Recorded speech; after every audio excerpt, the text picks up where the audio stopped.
Les hipoteques ja són una part de les famílies. Les persones es comprometen en matrimoni, es compren una casa i un cotxe, tenen fills i animals de companyia. I hipoteques! L'Euríbor ens du pel camí de l'amargura. Jo, per exemple, jo no tinc dobbers i ella s'escai. Ja dic, me dones 1.000 euros i després cada dia... Sí, i tu me dius a mi... I jo te dono. És un mal de cap.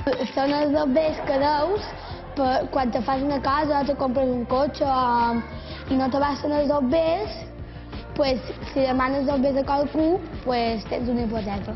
Paguen un pis, paguen per estar a un pis. Sí, però és un mal de cap. El que paguen les persones per tenir una bona casa i si no, al carajo. Pues que, per exemple, si pagues en targeta, per exemple, 25 euros, aquests 25 euros te'ls lleven del banc. És un mal de cap. A vegades diuen és que els de l'hipoteca fan pagar molt. És una cosa... és com un banc.